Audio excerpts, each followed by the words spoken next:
Welcome to the Thriving Misfits, the podcast where we celebrate resilience, embrace diversity, and challenge norms. My name is Fyiona Yong, and today we're joined by Jane Ngugi, a global leader with a remarkable career spanning Kenya, Geneva, Dubai, Korea, and now Singapore. Jane will share her journey of adapting to diverse cultures and market dynamics, the personal and professional growth she's experienced along the way, and the mental shifts that have helped her thrive in an ever-changing world. So let's dive in. Hi, Jane. Hello. Hi, Fiona. Thank you so much for hosting me on this amazing platform. I really love the title, by the way, of your podcast, Thriving Misfits. I think thriving is what I want to be embracing in life. So I love it. Thank you for having me. Oh, absolutely. I mean, I had another friend of yours on my podcast. I think the third episode of season 1, we had Jane Rose, and she recommended me to connect with you, to speak with you, because you have such an amazing story to share with us. So, Jane, you've had quite a global adventure, working in places as diverse as Kenya, Geneva, Dubai, South Korea, and then now you're based in Singapore. So if you could pick one thing from Kenya and also South Korea that helped you shape your perspective on diversity, equity, and inclusion, what would that be? And how have these experiences actually influenced your approach to change, both professionally and also personally? Yeah, so first of all, that was a very kind introduction. And it's lovely that Jane Rose connected us. I think it's been lovely actually also listening to your podcast. If I was to pick one thing from Kenya and Korea, I think one thing about Kenya is you learn the value of community. Actually, diversity already exists because we have so many different types of communities and tribes. And so it's already the status quo as we go through, daily life. And so growing up, that was already, of course, there are different types of diversity, and coming into the workplace, it's also been different. Traveling around the world and experiencing different culture, it's also been different. But I think coming from a place where I felt we have 52 tribes in Kenya, and I went to school with at least, people from 10 different tribes. There's one aspect we were taught from a very young age, which is called Harambe, which is Swahili for community and coming together. And so that is something I think I really value that I had from a very young age, embracing people from different backgrounds, essentially trying to learn from different people. And then if I look at South Korea, I think they also really value community, which is also, of course, even though we come from very different cultures, we're all, quite similar as people. So that was also very good kind of understanding for me, having not been there ever, and then, taking a job to go there. The other part that was quite interesting as I navigated Korea initially was the value of patience. And patience in this case, I mean, trying to understand people a bit better.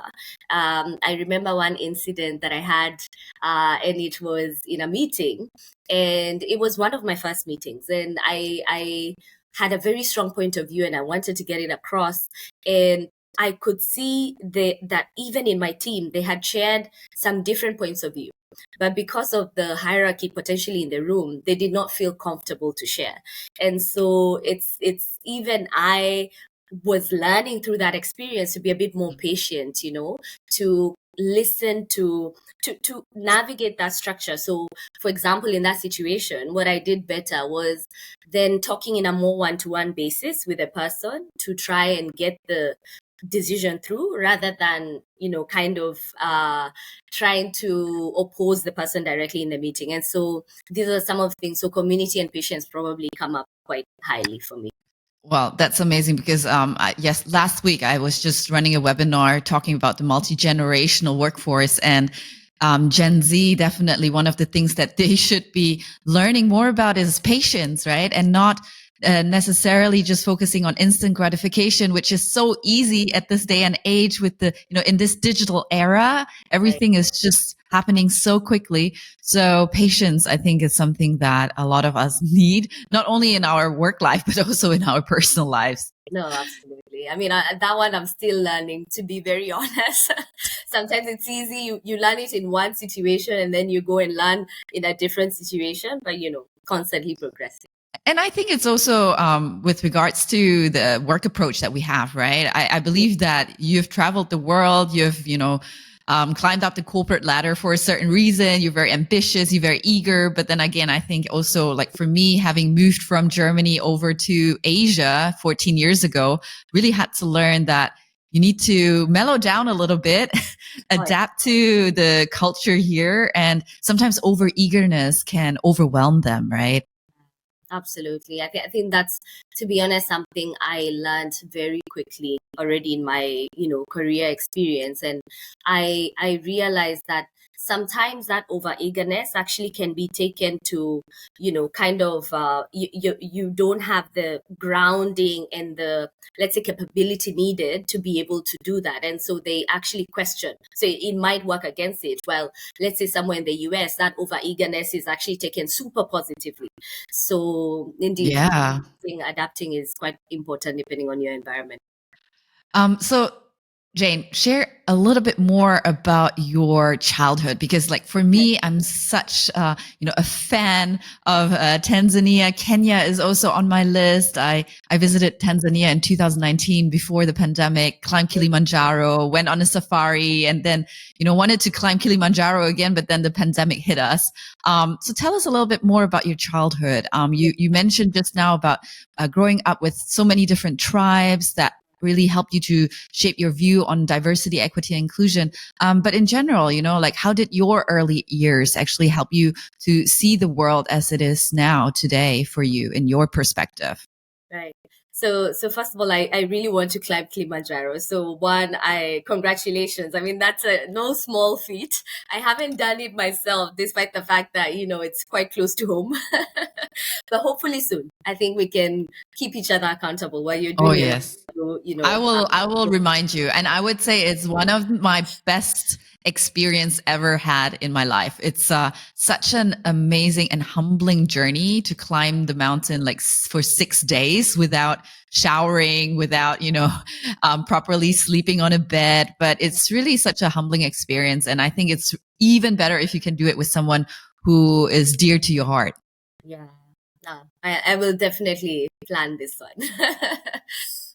So I think coming back to my childhood, one of the things actually I was thinking about as I was reflecting on our conversation was we used to have these kind of cultural competitions. Well, let me say it was like dance competitions, acting competitions, and we would actually act out a skit or dance or sing along to music from our different tribes.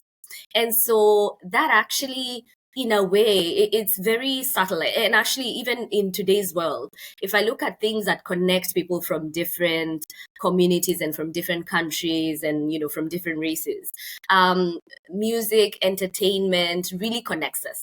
Because actually, even when I travel around in the different places that I've actually lived, I find that, oh, actually, I love Beyonce. I find someone else in South Korea who loves Beyonce, and we end up going to a concert together.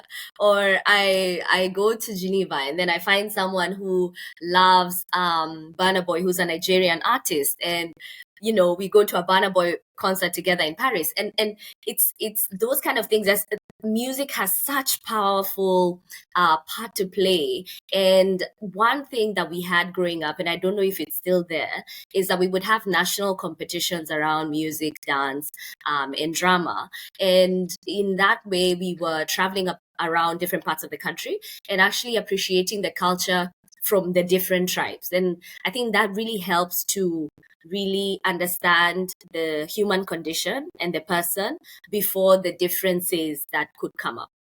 And in that way, once you break those barriers through these different things, it becomes easier when we go to class and someone is telling you about what their let's say grandparents, or because in that situation they might be living close to you, so they might have experiences that are closer to you, but kind of learning through them about our history.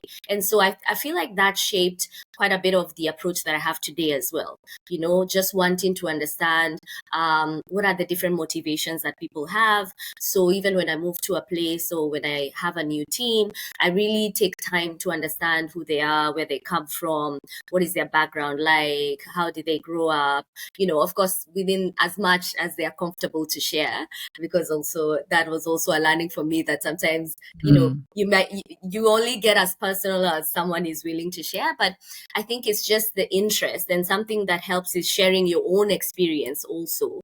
It also really helps people be able to share back as well. I guess one of the icebreaker questions that you would ask them now is like, who is your favorite artist, right? Yeah, basically. That's a good one. Now, how did you even come about traveling the world like this? How did your childhood, or maybe even, when you were in high school, how did that actually impact your decisions in terms of how you're leading your life and your career right now? It's very interesting, actually. My mom sent me a picture of a journal that I wrote. Maybe I was like 6, 7. I had just moved to Geneva, and so I think she was doing like house, getting rid of all of my old things. Decluttering. And then she actually found a journal writing that I wrote when I was maybe 6, 7. And in it, I had written that I wanted to travel the world. But actually, to be honest, after that, I wasn't very aware that that is something that I was thinking about from such a early age, that actually it was. And it's interesting, we talk about manifesting and writing things that you want. And, that's probably one of the examples in my life where I'm like, actually, I did write it down, and I didn't know I did. My mom had to remind me.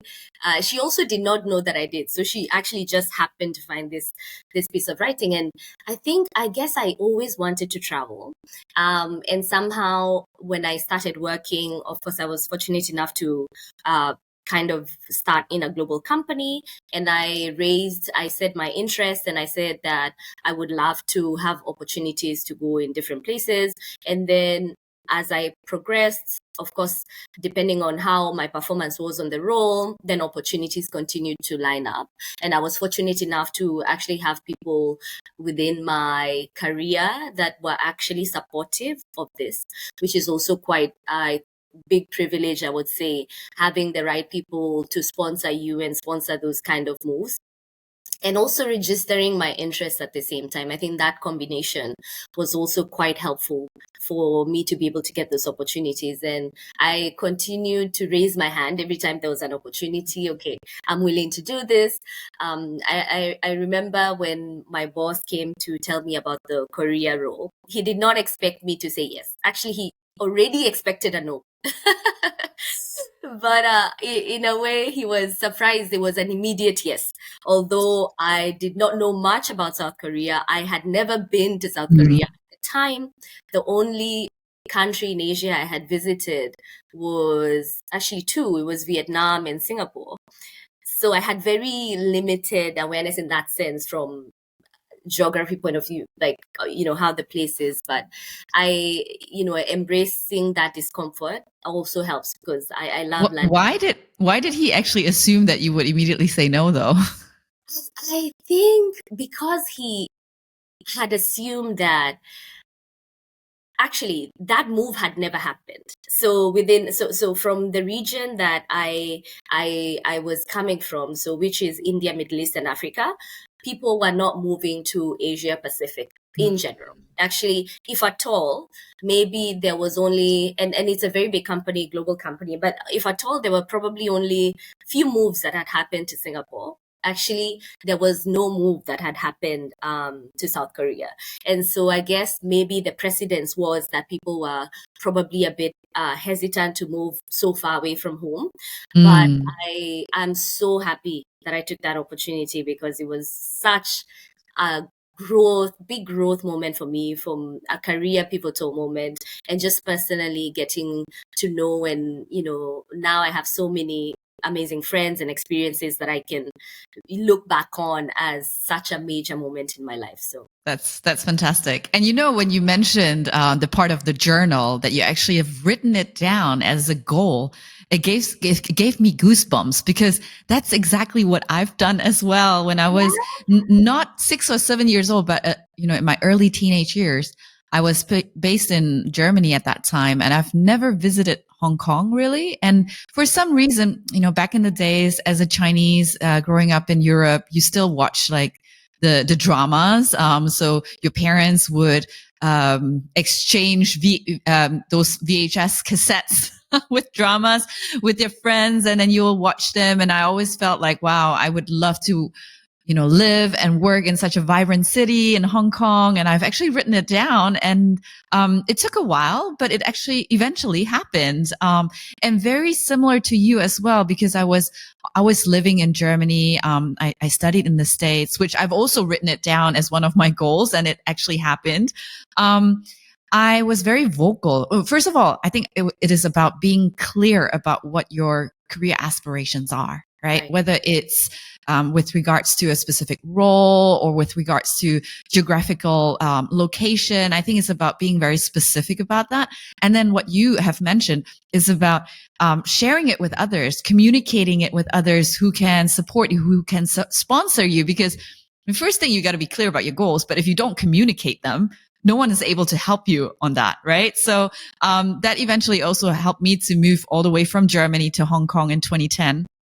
And again, very similar to you, a huge growth moment. I think for me, it was more the perception that it would be a smooth transition. Looking and being Chinese, of Chinese ethnicity, would be a smooth transition for me from Germany to Hong Kong. But boy, I was so wrong.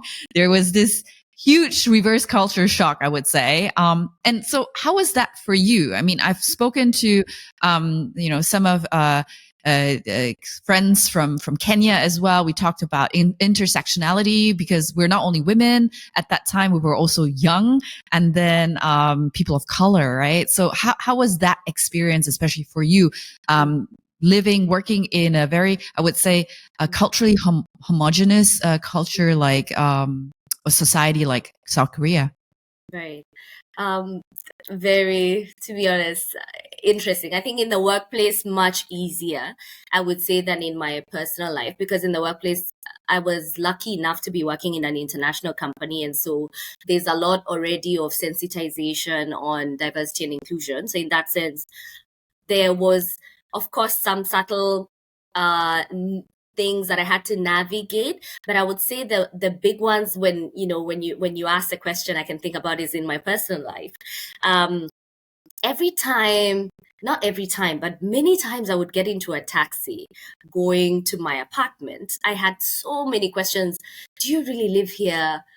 How can you be living in this place?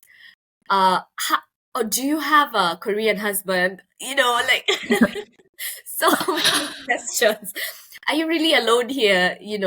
There are so many questions that I got, because anyone they have seen who looks like me is either doing those two things. And so it was very difficult, for example, again, going into a taxi and they're dropping me off in this sort of financial district, and they cannot understand, like, how is this, but how, So navigating that was very interesting. Or many questions I got: how can you be speaking English if you're from Kenya? Because they would be curious, where are you from? That's one of the first questions you get. And I'm like, oh, very proudly, I'm Kenyan. And, they quickly make the connection that Kenyans have many marathoners, and which is exciting. Oh, And we get into talking about, athletics, although I'm not a runner myself. But of course, I'm proud that my country is famous for that. And then the next question is, how can you be speaking English so well? And I'm like, actually, in Kenya, we do have English as our official language. And so that also, is something that they still don't make the immediate connection. And then they ask, but where do you work? And I say, I actually work for an American company. They're like, oh, that's why. That's why you speak English. It's very difficult to actually make the connection. But in those situations, I've learned a lot of patience, because in a way, they have not, it doesn't come from a bad place. In some situations, it's also that there's no sensitization. One, the media does not sometimes do us any favors to show the reality of the situation. There's a certain narrative that fits what agenda people want to drive. And so for a long time, how in general the African continent has been depicted has not been in the most positive way. It's been in UNICEF ads or such, Yes. which is also a reality that exists, but it's not the only reality that I exists. mean, Africa is such a huge continent with Right, so many countries, right? right. And people forget that. Right, exactly. So in a way, I really learned a lot of patience and to a certain extent compassion, because it also comes from a place of ignorance, but also probably because they have not been exposed. And Yeah. so in some situations, I take the time to understand, to educate. But sometimes also if I feel that the person still has such a big block in the mind, such a strong bias, then I just choose to walk away just for my own, mental health, So I'm like, at that point, let me not engage any further. It's okay. Yeah, So I guess you have to put that boundaries, but I think it's great that you mentioned it's just the lack of exposure, I guess, and they're just really, really interested. I mean, what I usually get because of my Asian or Chinese face, people assume that I should speak Chinese or pick it up very quickly, right? But for me, it's like a completely different language. And one time, my colleague actually asked me, you've been here for 5 years already. Why do you not speak Cantonese fluently? And then I just asked him a question back, like if you would have a German colleague, another German colleague who looks Caucasian, would you ask the person the same question? And then he realized that it's not okay to actually have that expectation, right? And I think these days we're all like, a lot of us are third culture individuals. We grew up in a culture that's different from our parents, or we study abroad, and it's just like a huge mix of cultures within just one person, right? So I think we need to be much more cognizant about that and respectful, and at the same time still be curious, right? I think the respectful curiosity, it helps us also to get to know one another a little bit better. And I guess you are now the Kenyan ambassador in South Korea. for sure, I've actually been the Kenyan ambassador everywhere I've been. In fact, that's what people I meet, like, they make fun of me all the time because I'm always trying to sell something about Kenya. You need to go to our amazing beaches. Actually, we Oh have. yeah. You need to go and have the best safari in Kenya. You need to go and climb Mount Kenya. So I'm always selling something about Kenya. I think that's important. Because, having been to Tanzania, I've just realized how beautiful the country is, that people are they're so genuinely, friendly. It's not that over friendliness where you feel like, oh, it's fake. They just want to try to sell you something, but it's just genuine. And I felt so taken care of when we climbed Mm, Kilimanjaro, right? And I think this is really important that as the only female in the group, because we had 9 porters, right. 2 guides, just me and my husband. So, of course, initially, because I've never been to Africa, I was a bit hesitant, right? Like, is it going to be safe for me as the only female on the mountain for 6 days? Right. But boy, I had such an amazing experience, and the guys were so caring, genuinely caring. It didn't feel like, Right. oh, I need to watch my back or something, right? Right. But hey, Uh, talking about ambassadorship, mhm. how does DEI actually play a role in what you're doing right now in corporate? How do you champion that, and especially as we now know what's happening at the other end of the world, what's happening over there, which I'm not going to harp on. Um, but yeah, how does DI play a role in your job, in the organization you're working at? How are you driving this? I love that question. You know, one of the things that I realized actually in corporate is you have so many different types of diversity. So of course there's the ones that, generally in the world, there's, race diversity, which country you're from, religion diversity, gender diversity. But when it comes to the workplace, one of the ones that I've been navigating, which actually I'm still navigating even now, is different styles of working. And in this case, it's something where you have sometimes you can have someone in your team who's super vocal versus someone who's not so vocal. And of course, that's and how in fact I just recently had a conversation with someone in my team. They were going through a situation where they were not feeling so confident, and they were they probably are not the most vocal. However, they are super capable. And so trying to figure out in a meeting when they're a bit more quiet, do you ask a question directly to them, but of course in a way that does not put them on the spot, but especially in a situation where they probably have a point of view, but they're not feeling like they're confident enough to share it. So trying to pull it out of them in that meeting, because it's very valid, probably part of the conversation, but you have to, as a manager, try and pull it out so that they feel more confident to continue to speak. So I think style is one of the things, and I've seen different types of managers manage it differently, especially in coming up to let's say we are working on a certain project. When you don't have diverse thoughts and having the ability for different people, regardless of their nature, come to the table and say what they're thinking, you actually could miss out on something that could lead the project to basically stall. I've seen a situation where in the past where there was someone who said that there could be a risk in terms of shipping a certain product to a country, but their voice was not loud enough. And someone who was, louder in the room sort of said, it's okay, we will be able to navigate. And then we went ahead. But actually, we had to stop the shipment at the port because actually that person was right. And so, being able to get these voices, regardless of the style, I think for me has been such an eye-opening, tap as I think about diversity across the different places in the workplace that I have been.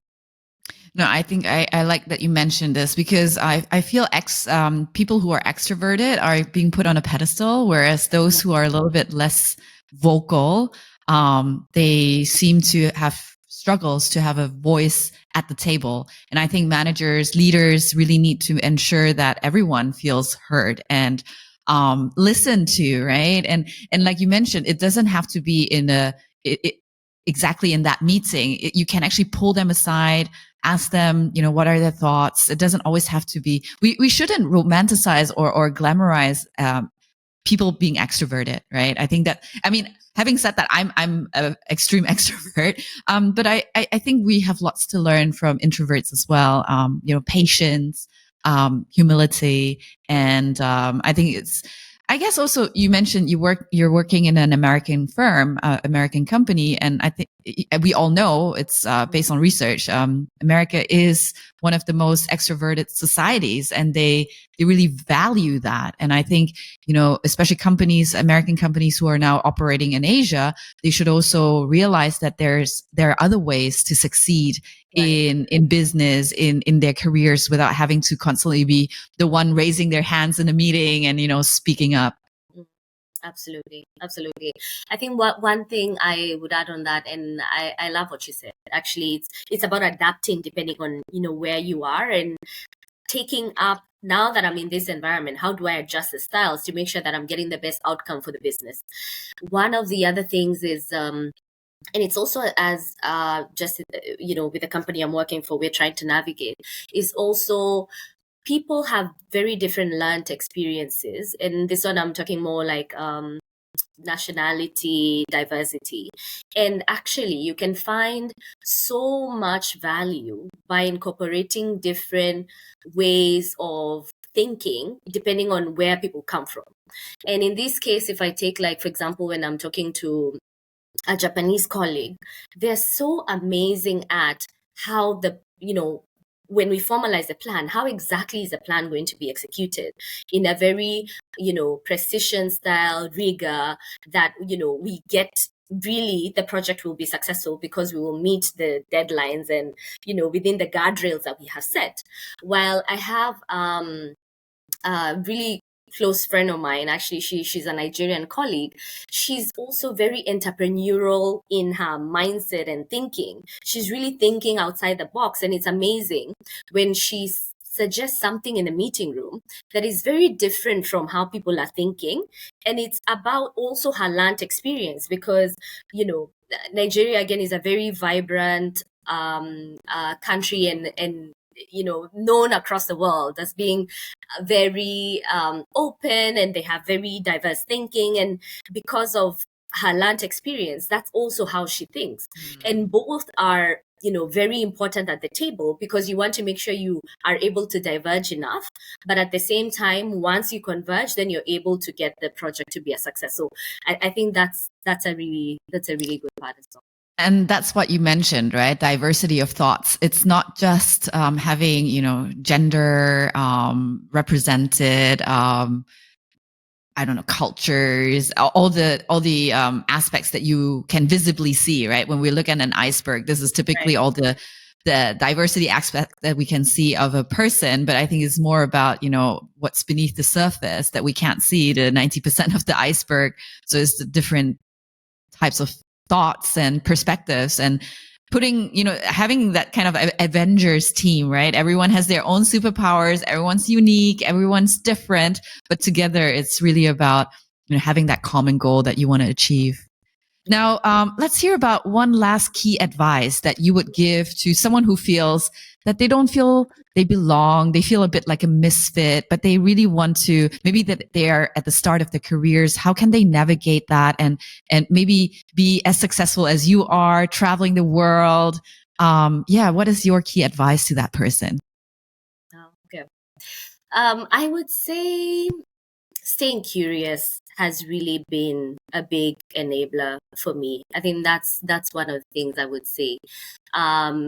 Within that, staying curious is basically, actually you mentioned something that I wanted to go back to, and then I'll come back to this, which is also respectful curiosity. I love that word. Actually, that should be on a t-shirt. Which is good from both points of view, as the person navigating the change, and also, of course, the people who are also embracing you in the different stages. But staying curious is one amazing thing. The other one that I would say is actually also embracing discomfort. So growth really always, for me, to be honest, if I look at, if I'm very objective, although, we all don't like discomfort, but if I'm very objective, I think a lot of the growth that I have experienced has come from some form of discomfort. Removing myself from a situation where, okay, I already know what I'm doing very well. Now I need to move on to this other thing. Accepting a position where people were probably not jumping at it and taking it. And then through that, you get to learn so much about news. You actually get so many new skills. So I would say, especially when you're starting out, saying yes to different opportunities, you're able to really learn a lot. And the different opportunities may not be the ones, as I was mentioning, the ones where everyone wants. And so they might feel uncomfortable. But that's, in those situations, that's where you're able to get the growth. And then progressively, just what we were saying at the beginning as well, stating what you want and kind of enrolling people who can enable you to fulfill that vision. And throughout your career, there will be people who are actually interested in your journey. And of course, in a way, they can be formally mentors, they can be managers, they can be coaches. But it's also about trying to take that experience in doing what you can, what's within your control, doing it really well, enrolling those people, showing them what you're doing, and then stating what you want, and progressively embracing discomfort. I would say that's good. Wonderful. Thank you so much, Jane. It's been such an enlightening conversation today. So from sharing your incredible global journey to offering valuable advice on thriving through change and how to embrace what makes us unique, I'm sure our listeners have taken away some really great key insights. Your experiences across different cultures, markets remind us that feeling like a misfit isn't a setback, but often a stepping stone to growth. So it's about embracing the journey, adapting, and using our unique perspectives to make a meaningful impact. So thank you so much, Jane, for being here and sharing your wisdom with us today. And for everyone tuning in, I hope you've been inspired to embrace change, adapt with confidence, and most importantly, really honor what makes you unique.